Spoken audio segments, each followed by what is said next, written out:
اور تکبر سے اگر اس نے نافرمانی کی تو اس کے اوپر حکم کیا لگا؟ کفر کا.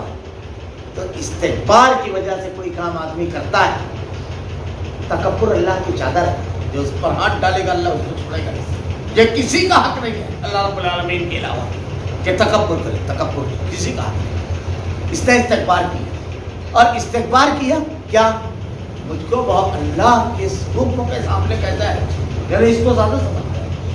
اللہ تعالیٰ نے اس سے پوچھا، قال یا ابلیس ما منعک ان تسجد لما خلق بیدی استکبرت ام کنت من العالین. دیکھیے کیا کہہ رہا ہے اللہ نے فرمایا، اے ابلیس تجھے اسے سجدہ کرنے سے کس چیز نے روکا جسے میں نے اپنے ہاتھوں سے پیدا کیا؟ اللہ نے اپنے ہاتھ سے پیدا کیا، اللہ نے حکم دیا، فرشتوں نے دیکھا فوراً جھک گئے. اب کیا تو کچھ گھمنڈ میں آ گیا، یا تو بڑے درجے پہ سے ہو ہے، یعنی یا تو گھمنڈ، یا تو اپنے آپ کو بہت زیادہ سمجھنے لگا ہے، جیسے کہ عام انسانوں کے سامنے پیٹ بن کر کے اپنے آپ کو یہ ثابت کرنے کی کوشش کرتے ہیں کہ بھائی ہم بہت اختیار والے ہیں. حالانکہ اللہ تعالیٰ نے کہا کوئی اختیار کسی کا نہیں، کسی چیز کا مالک نہیں کوئی. لا یملکون من قطمیر فلا یملکون مثقال ذرۃ فی السماوات ولا فی الارض. ذرے کے برابر بھی کسی چیز کا مالک نہیں. ایک معمولی سی مکھی کو اپنی مرضی سے کوئی نہیں اڑا سکتا، اللہ رب العالمین کے حکم سے اڑتی ہے، اپنے اوپر بیٹھی ہے. بلکہ کبھی کبھی تو ایسا ہوتا ہے مکھی کسی آدمی کو پریشان کرنا شروع کرتی ہے، چہرے ہی پر آ کر بیٹھتی ہے اور آدمی حیران رہتا ہے، اور وہی ایک مکھی اس کا حساب کتاب چالو کر دیتی ہے، ساری ایک طرف رکھی رہ جاتی ہے. اور تو اور یہ تو دوسری مخلوق ہے، تم خود اللہ کی مخلوق ہو، اللہ نے جو سسٹم بنایا ہے اس کے تابع ہو. ایک آدمی بہت بڑا دعویٰ کرے، اس کو کھانا کھلا دو اور بند کمرے میں چھوڑ دو کہ اب جو یعنی انکمنگ تو ہو گئی، اب آؤٹ گوئنگ والا پروسیجر روک لے. چلا تیرا بڑا اختیار ہے نا، تیرا ہی والا پروسیجر روک کر بتا، خوب بھرپور پانی پلا دو اور کھانا کھلا دو. ہے کسی کے اندر اختیار؟ تیرے جسم کے عضو پہ تیرا اختیار نہیں ہے. جیسے ہی وہ مٹیریل خارج ہونے والا بنا تو بھاگا. اپنے فاصل مادے کو روکنے کا اپنے جسم میں اختیار نہیں. تو مصیبتوں کو روکے گا، تو پریشانیوں کو روکے گا، تو لوگوں کے بیرونی حملوں کو روکے گا. کیا حیثیت؟ اسی لیے انبیاء کرام کس کے سامنے ہاتھ اٹھاتے تھے؟ یہ سب عقل میں آنے والی چیزیں ہیں. انسان اپنے آپ پر غور کرے، اپنے اطراف و جوانب پر غور کرے. شدید گرمی میں نکلنے والے پسینے کو روک کر بتاوے، پیشاب کو روک کر کے بتاوے. اپنے جسم پر کنٹرول نہیں، کائنات پر کنٹرول کی بات کرتے ہیں. اپنے جسم پر کنٹرول نہیں، دوسری مخلوقات پر خود پر کنٹرول ہے. ہرگز نہیں. غم میں روتا ہے، خوشی میں مسکراتا ہے. الٹ کر کے بتا کہ بیٹے کا لاشا پڑا ہو، ماں کا لاشا اور باپ کا لاشا پڑا اور کیا کہے لگا، وہی سب کے جیسا ہر جگہ. اور پھر اپنے آپ کو الگ کیسے کیا کر دیا؟ یہ گمراہ کر دیا. تو دیکھیے اس کو میں کچھ یہیں سے آتا ہے، شیطانیت یہیں سے آتی ہے. اللہ کے نبی صلی اللہ علیہ وسلم کیا کہیں گے؟ اللہ تعالیٰ نے اس کائنات میں تمام نبیوں کا امام بنایا، امام الانبیاء. قیامت کو روز لہو الحمد، حمد کا جھنڈا اللہ رب العالمین آپ کو عطا فرمائے گا. آپ پر انعام ہے. لیغفر لک اللہ ما تقدم من ذنبک وما تأخر. تیری اگلی اور پچھلی تمام خطاؤں کو ہم نے بخش دیا، جو کچھ غلطیاں ہوئی اس کو بخش دیا، بخشے بخشائے. لیکن اللہ کے نبی کہتے ہیں کہ مجھ کو عیسیٰ پر بھی فضیلت بنتی ہے، کیونکہ مقابلہ آ رہا ہے کہ جب کامل ہوتا ہے.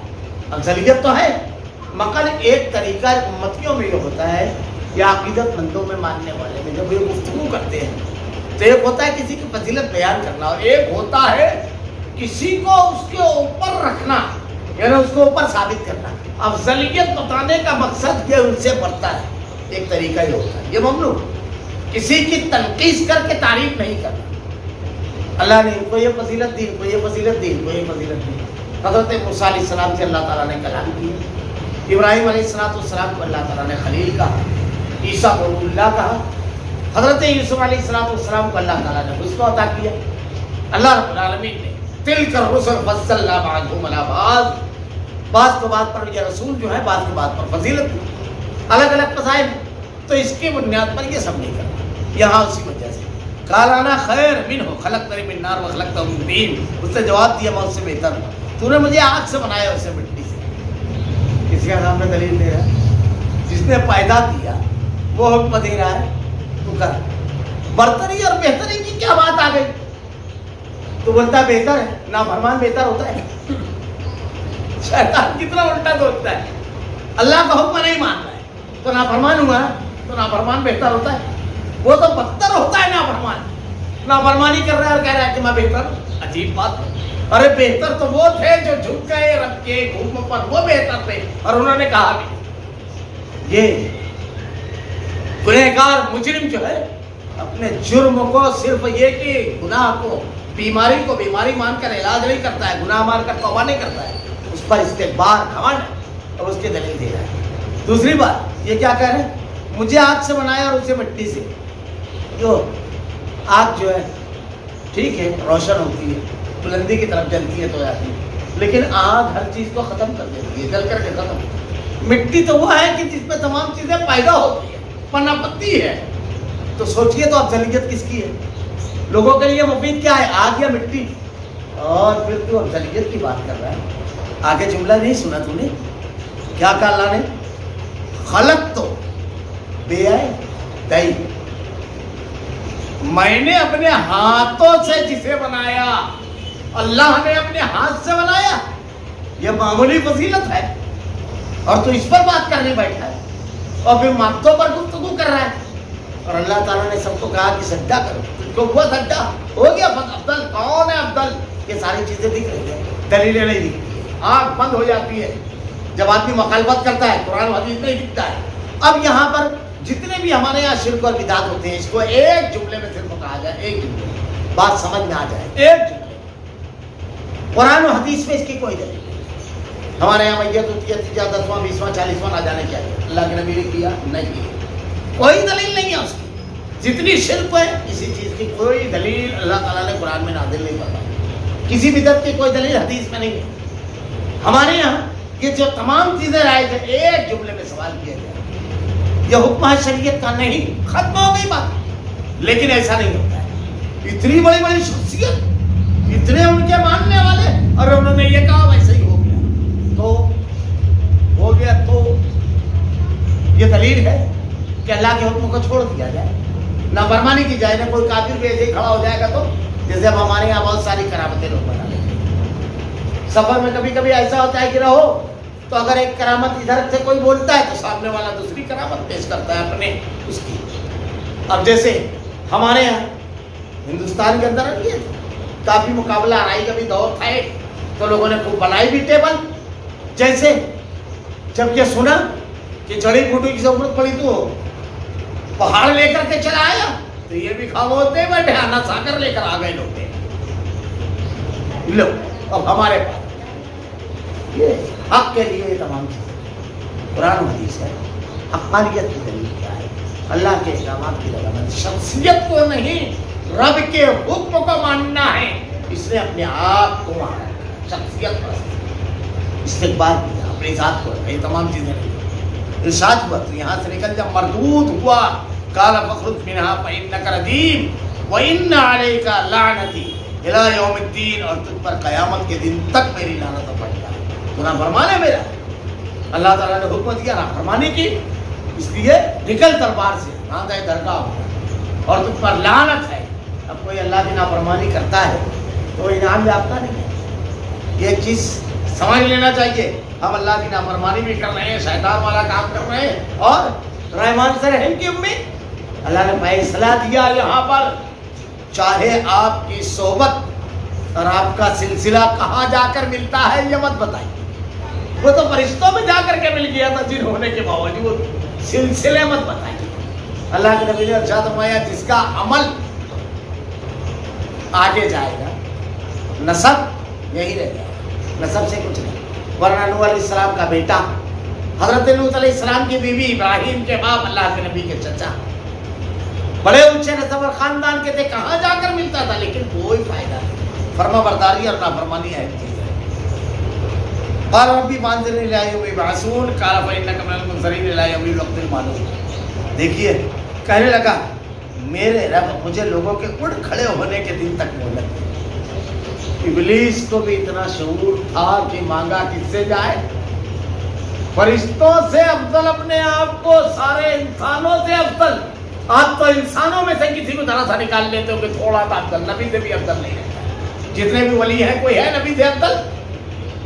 لیکن وہ تو فرشتوں میں چلا داخل ہو گیا تھا، جنہوں میں اتنا مقام اور وہ، اور اپنی افضلیت کا دعویٰ اللہ کے سامنے کر رہا ہے، لیکن اس کو بھی یہ شعور ہے مانگنا صرف اللہ سے ہے۔ اور ہمارے یہاں انسانوں میں ذرا سا بنا دیتے ہیں، ہم سے مانگنے لگتے ہیں۔ ذرا سا سن کے واقعے میں تم پر قیامت کہنے لگا میرے رب مجھے لوگوں کو اٹھ کھڑے ہونے کے دن تک مہلت دے۔ دوسری بھی بات ہے، دعا عبادت ہے، بندے اور اللہ کے درمیان مضبوط تعلق۔ جیسے ہی آدمی ہاتھ اٹھاتا ہے بس اس کو یہ احساس ہو جاتا ہے کہ میرا ایک رب ہے جو میری حاجتوں اور ضرورتوں کو پورا کرنے والا ہے۔ میں اس کا بندہ ہوں، میں مجبور ہوں، وہ خالق ہے، میں مخلوق ہوں، وہ داتا ہے، میں منگتا ہوں، وہ عطا کرتا ہے، میں اس کے سامنے اپنی جھولی پھیلاتا ہوں، وہ رب ہے۔ یہ تصور شعور بندگی بیدار کرتی ہے۔ اسی لیے شیطان نے یہی حملہ کیا، یا تو اللہ کے ساتھ لوگوں کو پکارنے لگے یا تو اللہ کو چھوڑ کر غافلوں کو پکارنے لگے، دونوں۔ اگلی صورت میں بالکل ابتدا میں یہ رہے، تو اللہ تعالیٰ نے یہاں پر یہ، اور پھر اس میں فلسفہ کیا کہا کہ اللہ کے برگزیدہ بندے ہیں اس لیے ان کا درجہ وسیلہ۔ ہم لوگ تو مجرم اور گنہگار لوگ ہیں، یہ نیک لوگ ہیں۔ ابلیس سے زیادہ برا کوئی ہے؟ اللہ تعالیٰ اگلی آیت میں کہہ رہا ہے کہ تم نکل جا قیامت تک مردود۔ اللہ تعالیٰ نے فَإِنَّكَ رَجِيمٌ وَإِنَّ عَلَيْكَ لَعْنَتِي إِلَىٰ يَوْمِ الدِّينِ۔ قیامت تک لعنت اور پھٹکار، وہ اللہ سے مانگ رہے ہیں۔ اتنا رحیم و کریم ہے، اس کے ہاتھوں کو بھی خالی نہیں لوٹایا۔ اللہ کے نبی نے ارشاد فرمایا کہ اللہ تعالیٰ کو بڑی شرم آتی ہے اپنے بندے کے ہاتھ تو خالی لوٹاتے، کتنا بھی بڑا مجرم ہاتھ اٹھائے، ابلیس سے بڑا نہیں، ابلیس سے بڑا۔ اللہ نے یہ سمجھا دیا کہ دیکھو ہاتھ صرف میرے سامنے ہوگا۔ یہ شیطانی فلسفہ ہے، شیطان نے بھی یہ نہیں کر دیا۔ بدترین فلسفہ ہے، شیطان نے ڈالا ہے کہ اللہ کے ساتھ کسی کو پکارا جائے، اللہ کے علاوہ۔ اللہ مجرمین کے لیے سنتا ہے، اللہ سب کی سنتا ہے۔ جیسے ہی ہاتھ اٹھایا اللہ نے خالی نہیں اٹھایا، قال فإنك من المنذرين إلى يوم الوقت المعلوم۔ اب ہاتھ اٹھا کے دعا کیا مانگ رہا ہے؟ اللہ تو مجھے مہلت دی۔ اللہ نے فرمایا مہلت دی۔ اللہ نے کیا فرمایا جواب میں؟ اللہ نے فرمایا تو مہلت والوں میں سے ہے، متعین وقت تک، دن تک، قیامت تک ہے۔ اللہ نے صرف یہ سنا ہے، قبول کیا۔ اللہ تعالیٰ کہتے ہیں وَإِذَا سَأَلَكَ عِبَادِي عَنِّي فَإِنِّي قَرِيبٌ۔ بندے تجھ سے میرے بارے میں سوال کرتے ہیں، کہتے اللہ قریب ہے۔ اجیب دعوت الداعِ اذا دعان فلیستجیبوا لی ولیؤمنوا بی لعلہم یرشدون۔ بس میرے بندے جب مجھ کو پکارتے ہیں سنتا ہوں نہیں۔ یہ جملہ یہاں پر قبول کرتا ہوں، انہیں چاہیے میری بات مان لیں اور مجھ پر ایمان لیں۔ یہ میں کہہ رہا ہوں کہ سنتا نہیں، قبول کرتا ہوں۔ تو پکارو گے اللہ کو، اللہ کے نبی نے کہا دوبارہ تو نہیں ہوتی۔ کبھی کبھی ایسا ہوتا ہے کہ جس چیز کو ہم مانگے بے آئے نہیں وہی مل جاتی ہے۔ کبھی ایسا ہوتا ہے کہ اللہ تعالیٰ اس کی وجہ سے کسی مصیبت کو ڈال دیتا ہے، شکل بدل دیتا ہے، کبھی اس کو اٹھا کر رکھ دے گا اللہ تعالیٰ، قیامت کو اسے نیکی میں بدل دے گا۔ دعا خالی کبھی نہیں جاتی ہے، اس لیے نہ مانگنے پر اللہ ناراض ہوتا ہے، ہمیشہ مانگنا چاہیے، ہمیشہ۔ قال فبعزتک لأغوینہم اجمعین۔ اب شیطان کہہ رہا ہے پھر تو تیری عزت کی قسم، قسم صرف اللہ کی کھانا چاہیے۔ من حلف بغیر اللہ فقد اشرک، اللہ کے علاوہ کسی اور کی قسم کھانا شرک ہے۔ ہمارے یہاں فلموں، ڈراموں، افسانوں، ناولوں، ان تمام لوگوں کی، ان تمام کی چیزوں کی وجہ سے، قوالے، شاعروں، بدعقیدہ لوگوں کی وجہ سے بڑی بدعقیدگی کی ہے۔ ماں کی، باپ کی، خود کی، تیری قسم۔ اللہ کے نبی نے کہا من حلف بغیر اللہ فقد اشرک، اللہ کے علاوہ کسی اور کی قسم کھانا چاہیے، کسی کی قسم کھانا چاہیے۔ شیطان نے بھی کہا پھر تو تیری عزت کی قسم، قال فبعزتک لأغوینہم اجمعین، میں ان سب کو یقیناً بہکا دوں۔ اللہ نے جواب کیا دیا الا عبادک منہم المخلصین، مخلصین، بجز تیرے ان بندے کے جو چیدہ چیدہ پسندیدہ۔ شیطان سے کون میں بچے گا؟ اللہ کا چنا ہوا بندہ ہے، پسندیدہ ہے، بس اگر آدمی شیطان کے بہکانے سے بچ گیا تو سمجھ لیجیے کہ اللہ کے پسندیدہ بندوں میں سے اسی لیے اعوذ باللہ من الشیطان الرجیم، شیطان الرجیم سے پناہ مانگنے کے لیے کہا گیا ہے قل اعوذ برب الناس ملک الناس الہ الناس من شر الوسواس الخناس۔